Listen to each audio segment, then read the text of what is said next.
Nous allons démarrer notre série sur les réseaux. Okay? Nous allons essayer de manipuler un peu quelques instructions réseau en ligne de commande. Lorsque vous êtes connecté déjà à un réseau, vous vous allez vous rendre compte que vous avez un identifiant unique qui va un peu, ça sera un peu comme votre numéro de téléphone sur ce réseau, et donc seul votre poste pourra détenir. Cela va s'appeler l'adresse IP. Si vous voulez savoir l'adresse IP de votre machine sur un réseau, okay? Vous allez mettre IP config, okay?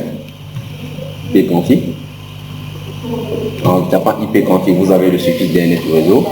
Dans l'adresse IP du réseau est là, le masque du sous-réseau. Si vous voulez aller un peu plus loin, vous voulez savoir quelle est l'adresse MAC de votre carte réseau, vous allez faire donc IP config, ok?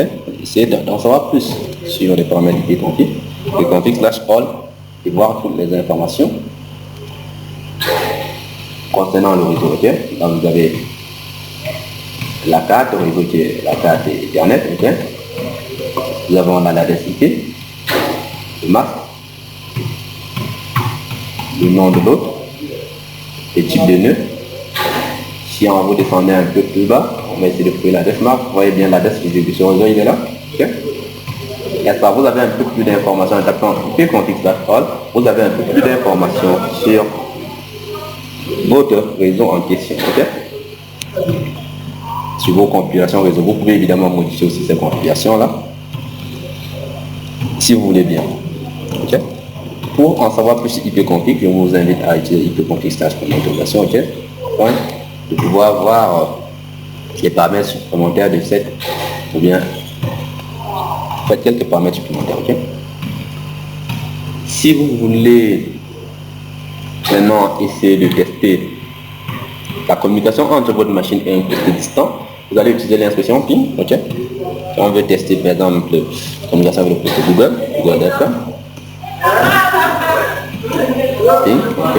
Vous rendez compte, là nous avons bien au fond de l'adresse IP, nous avons directement l'adresse IP google.com, ok? L'adresse IP est là, le nombre d'octets reçu, ok? Le temps mis, extra, ok? Vous pouvez aussi essayer de, en fait, vous pouvez essayer d'en savoir plus sur la commande ping, en interrogation, ok? Notez déjà que grâce à l'instruction ping, vous pouvez mener une attaque qu'on appelle le déni de service. Vous pouvez soumettre simultanément plusieurs requêtes ping à un poste. S'il y a plusieurs postes au même instant soumettant cette requête ping à un ordinateur, ce qui va se passer, c'est que à force de soumettre des requêtes, le poste en question va disons buter, ok? Elle va cesser de fonctionner.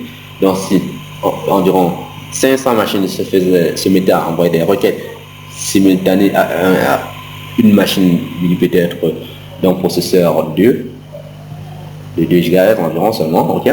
Vous vous rendrez compte qu'à un certain niveau, la machine en question, à force de recevoir des requêtes, elle sera obligée de répondre, que ce soit par non ou par oui, et à force de faire cela, ok, elle va finir par sortir du circuit, et on va donc appeler ça une attaque de déni de service, ok? Vous pouvez simplement, ok, vous allez dire oui, quelle instruction peut mettre tirer T, non, T, voilà, nous allons mettre T, google.com, d'accord?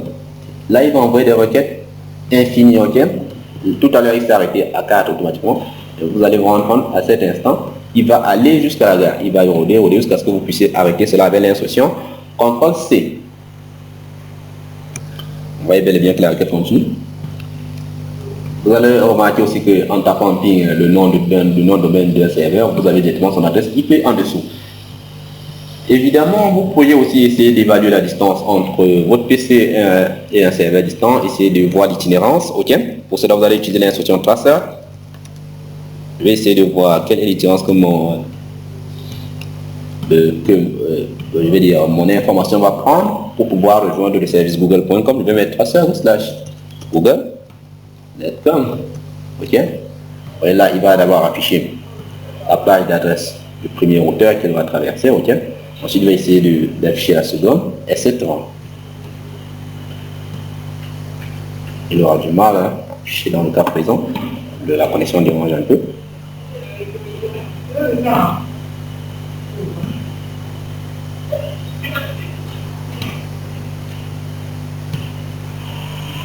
Bref, c'était de manière basique comment vous pouvez voir, comment vous pouvez essayer de vérifier les différences, ok.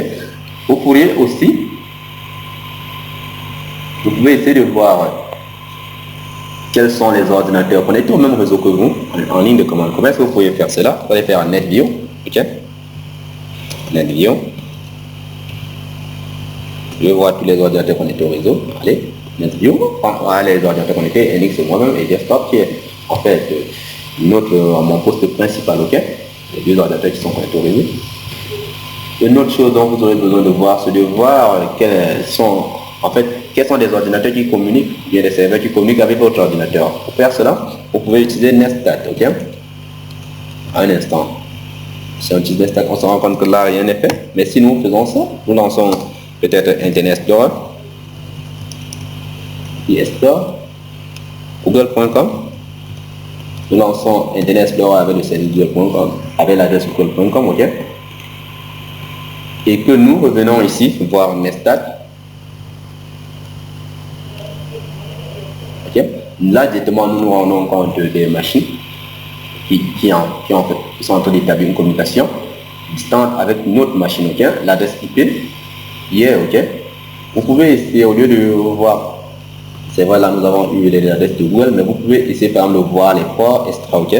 Je vais vous inviter, N par exemple vous donnera les ports ouverts, ok. Là nous avons l'adresse IP HTTP, mais en disant N, vous avez directement l'adresse IP du serveur en question, le port 80, sur HTTP, port 443, port tel, ça vous donne déjà des informations sur les ports ouverts et utilisés pour la communication entre votre machine et une machine distante. Une autre instruction dont vous pourriez avoir besoin, c'est l'instruction NSLOOKUP, ok. Elle va vous permettre d'avoir des renseignements sur un domaine distant, ok. NSLOOKUP.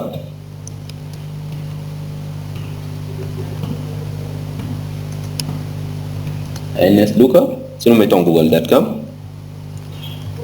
ok, voilà, impossible de trouver le serveur, ben, il y a quelques soucis, ok, nous avons quelques soucis de connexion, pas grave, mais je vais vous inviter vraiment à tester cela, ok.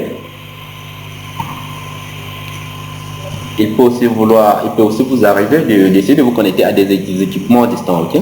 Pour faire cela, pour ceux qui ont parfois des téléphones Android, ou ceux qui vont aussi essayer de se lancer des mouvements Android, vous pouvez par exemple, avec votre émulateur, simuler un appel en utilisant une ligne de commande. Pour ceux qui ont des routeurs, vous pouvez vous connecter à des routeurs, sans votre ligne de commande, manipuler l'interface de votre routeur, ok. En fait, cela va se passer grâce au protocole Telnet, qui sera en fait le protocole qui va vous permettre de communiquer avec, qui va permettre de communiquer avec des équipements directement, ok. Si je mets la Telnet, okay. Nous entrons directement mon Telnet de Windows et est-ce que nous avons une adresse IP? Essayons de voir si nous avons une autre machine et un serveur Telnet lancé. Nous n'avons qu'à mettre Telnet l'adresse de la machine en question et essayer de nous connecter en Internet avec ce PC en question, ok. On va quitter, ok.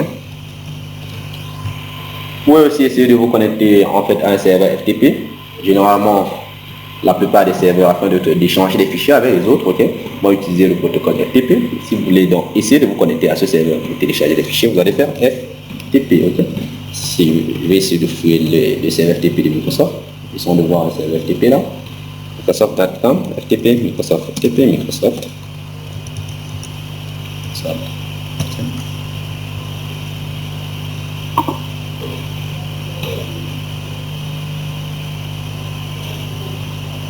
Est-ce qu'ils ont un serveur FTP libre là? Et si on voit, je vais essayer de me connecter au serveur ftp.microsoft.com. Ça.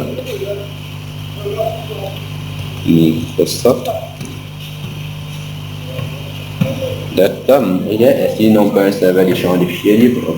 Là, Microsoft. C'est open. Okay. Une erreur, ok. Microsoft.com.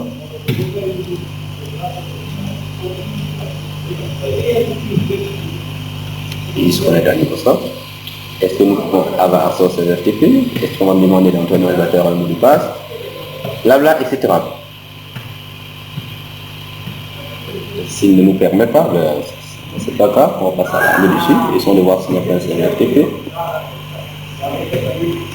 Essayez de fouiller. Est-ce qu'il n'y a pas un serveur FTP anonyme? FTP. Deux points. Lâche.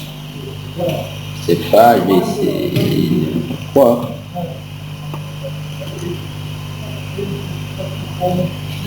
J'aimerais juste vous faire voir comment est-ce que vous pouvez accéder à un serveur FTP. Et là, vous pouvez en apprendre un peu plus ce qui.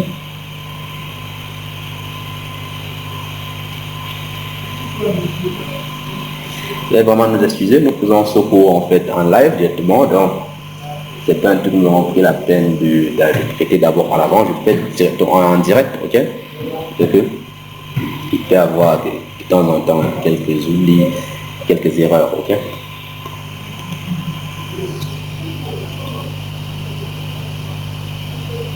C'est un peu lent.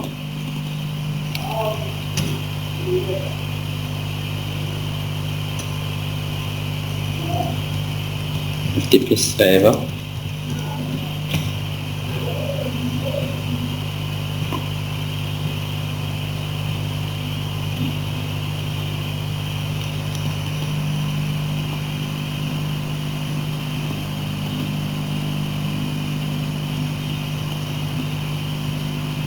Si nous prenons par exemple le cas de l'université, essayons d'appeler ça déjà,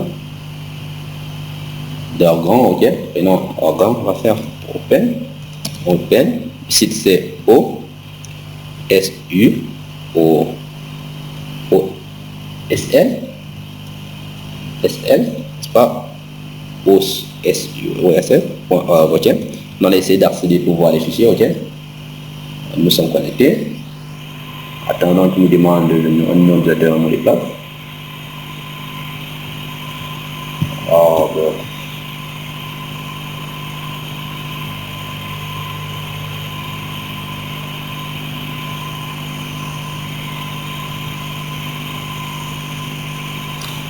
On a vraiment demandé à ce qu'on était à ces FTP, ben je vais m'arrêter là. J'espère que cela vous a plu. Je vous invite à tester la connexion avec des serveurs FTP et essayer de vous connecter à des machines distantes si possible. Vous demandez un nom d'utilisateur et un mot de passe, n'hésitez pas entre l'utilisateur, un mot de passe, Anonymous, utilisateur et mot de passe, ça passera, ok. On a la plupart des serveurs FTP ouverts. Merci d'avoir suivi et à très bientôt.